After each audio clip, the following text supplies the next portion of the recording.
All right. Okay, so in this lesson, we are going to look at the question in Science Paper 2, 2022 internal. So the question we are going to revise is question B3.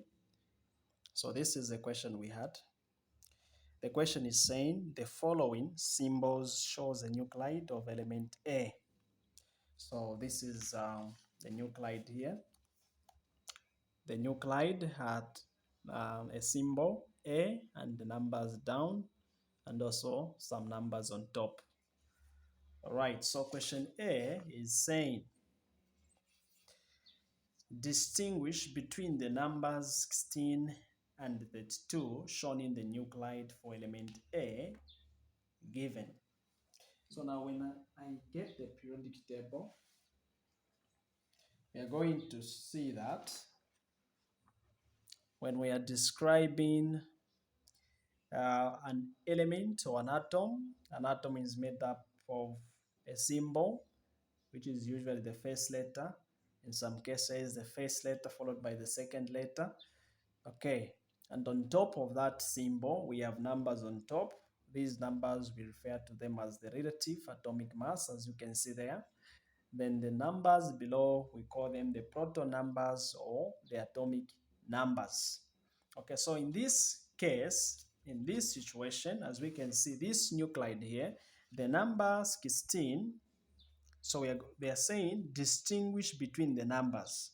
So the number 16, the number 16 is the proton number, proton number, while the number, the number, the number 32 is the relative, is the relative atomic mass number. So this is the difference between the numbers 16 and 32. 16 is the proton number, 32 is the mass number. Then question B says, to which group on the periodic table does element A belong? So for us to know the group on which element A belongs, there are two ways we can do that. The simplest and the quickest is by looking at the proton number of that element, because the proton number um, shows the exact element on the periodic table. So if this element has got 16, if this element has got the proton number of 16, we can look for an element on the periodic table which has got 16 protons, then check the group in which that element belongs. So if we check, the only element which has 16 protons is this element here, and it belongs in group 2. This is group 6.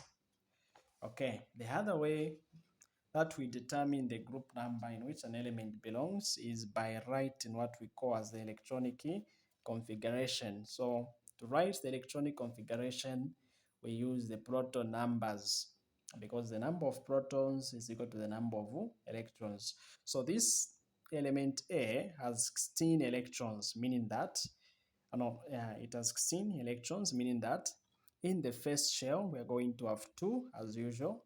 Second shell, we are going to have 8.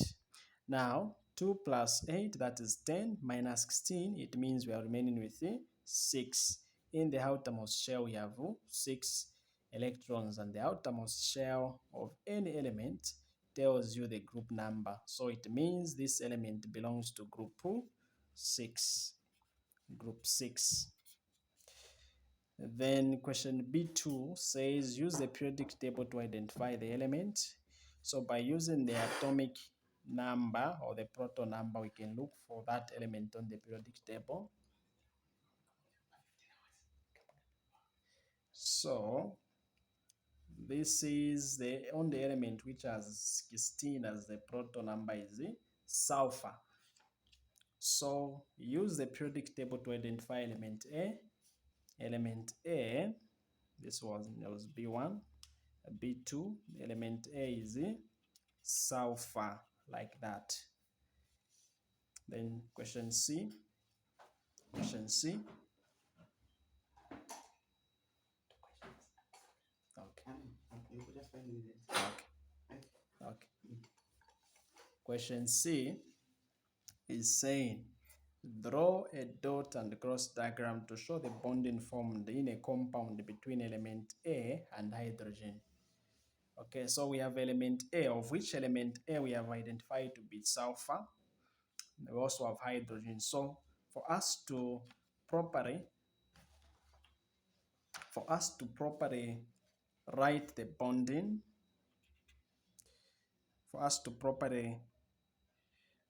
okay, this is C1. For us to properly draw a dot and cross diagram of the compound formed between element A and hydrogen, we first need to write the correct chemical formula. So we have hydrogen there and sulfur there.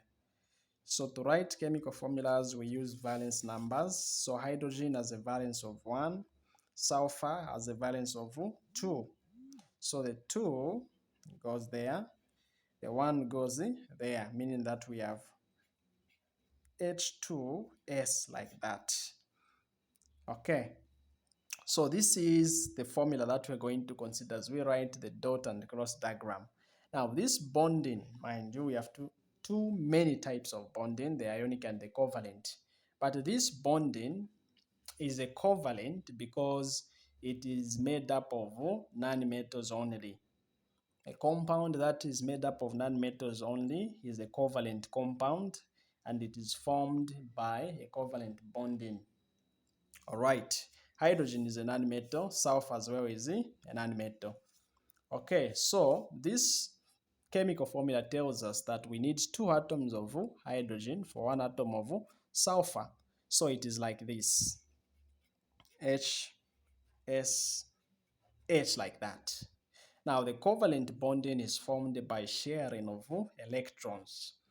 Okay, so we are going to draw hydrogen there, a dot and cross. So for hydrogen we use the dots. Sulfur there, we use the crosses. Sulfur, as we already identified, has 6 electrons in the outermost shell, so we can have 2 there, 2 there, then 1 there, and 1 there. Then this other side we also have hydrogen like that with only 1 electron. So what are we trying to do? For sulfur to become stable, it needs 2 more electrons because it has 6. For hydrogen to become stable, hydrogen has 1. Even there it has 1.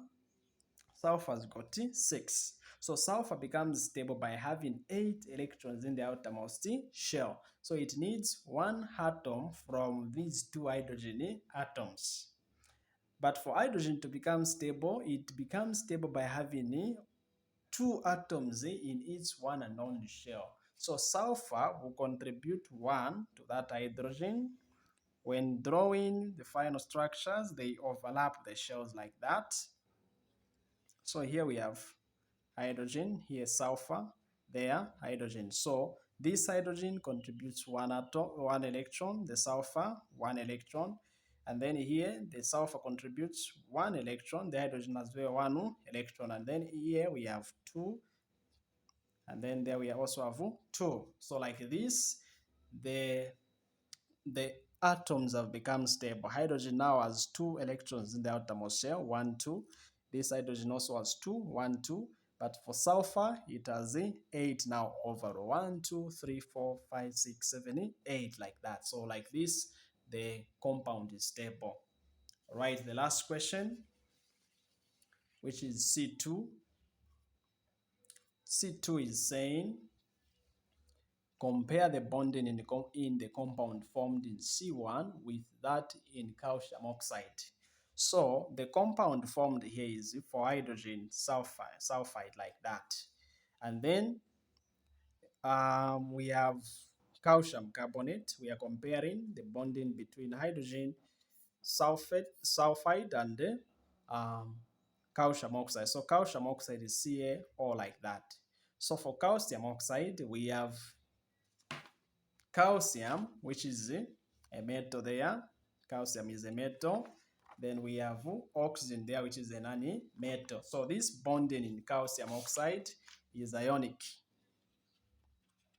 because an ionic bonding or an ionic bond is formed between a metal and a non-metal.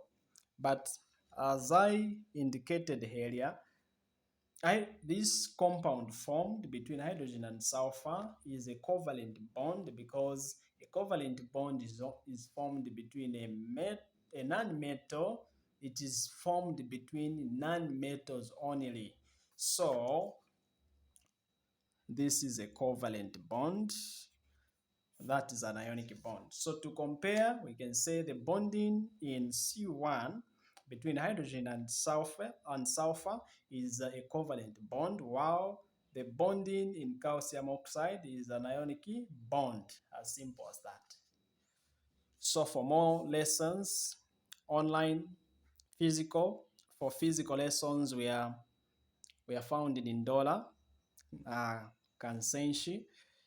Okay, we have a tuition center there. We have a tuition center in Kansenshi and Northrise. If you want to get in touch, you can use this number here. You can send us a message on WhatsApp.